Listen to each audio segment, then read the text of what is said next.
اللہ صلی اللہ علیہ وسلم کسی کام کا حکم دیتے تو وہ ایسا ہی کام ہوتا جس کے کرنے کی لوگوں میں طاقت ہوتی۔ اس پر صحابہ کرام نے عرض کیا کہ یا رسول اللہ، ہم لوگ تو آپ جیسے نہیں ہیں، آپ تو معصوم ہیں اور آپ کی اللہ پاک نے اگلی پچھلی سب لغزشیں معاف فرما دی ہیں، اس لیے ہمیں اپنے سے کچھ زیادہ عبادت کرنے کا حکم فرمائیے۔ یہ سن کر آپ ناراض ہوئے، حتیٰ کہ خفگی آپ کے چہرہ مبارک سے ظاہر ہونے لگی۔ پھر فرمایا کہ بے شک میں تم سب سے زیادہ اللہ سے ڈرتا ہوں اور تم سب سے زیادہ اسے جانتا ہوں، بس تم مجھ سے بڑھ کر عبادت نہیں کر سکتے۔ صحیح بخاری حدیث نمبر 20۔ حضور اکرم صلی اللہ علیہ وآلہ وسلم نے ارشاد فرمایا، جس شخص میں یہ 3 باتیں ہوں گی وہ ایمان کا مزہ پالے گا۔ ایک یہ کہ وہ شخص جسے اللہ اور اس کا رسول ان کے ماں سوا سے زیادہ عزیز ہوں، اور دوسرے یہ کہ جو کسی بندے سے محض اللہ ہی کے لیے محبت کرے، اور تیسری بات یہ کہ جسے اللہ نے کفر سے نجات دی ہو، پھر دوبارہ کفر اختیار کرنے کو وہ ایسا برا سمجھے جیسا آگ میں گر جانے کو برا جانتا ہے۔ صحیح بخاری حدیث نمبر 21۔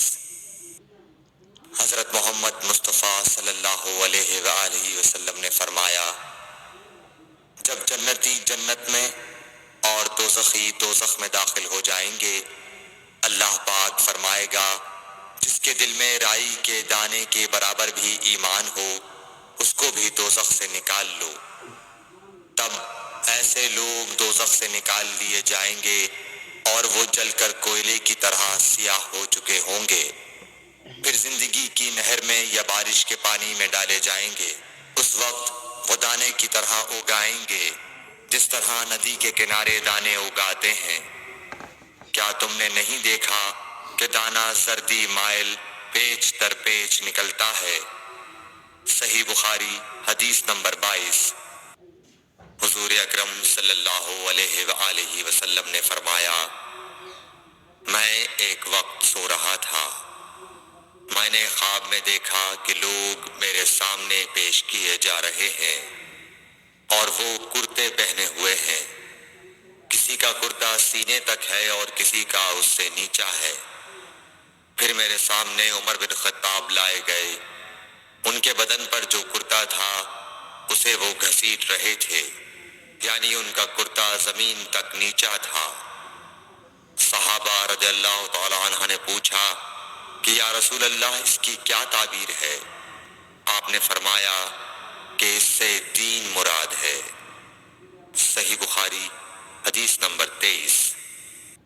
ایک مرتبہ رسول کریم صلی اللہ علیہ وسلم ایک انصاری شخص کے پاس سے گزرے، اس حال میں کہ وہ اپنے ایک بھائی سے کہہ رہے تھے کہ تم اتنی شرم کیوں کرتے ہو؟ آپ نے اس انصاری سے فرمایا کہ اس کو اس کے حال پر رہنے دو، کیونکہ حیا بھی ایمان ہی کا ایک حصہ ہے۔ صحیح بخاری حدیث نمبر 24۔ رسول اللہ صلی اللہ علیہ وسلم نے فرمایا، مجھے اللہ کی طرف سے حکم دیا گیا ہے کہ لوگوں سے جنگ کروں اس وقت تک کہ وہ اس بات کا اقرار کر لیں کہ اللہ کے سوا کوئی معبود نہیں ہے، اور یہ کہ محمد صلی اللہ علیہ وسلم اللہ کے سچے رسول ہیں، اور نماز ادا کرنے لگیں اور زکوٰۃ دیں۔ جس وقت وہ یہ کرنے لگیں گے تو مجھ سے اپنے جان و مال کو محفوظ کر لیں گے، سوائے اسلام کے حق کے۔ رہا ان کے دل کا حال تو ان کا حساب اللہ کے ذمے ہے۔ صحیح بخاری حدیث نمبر 25۔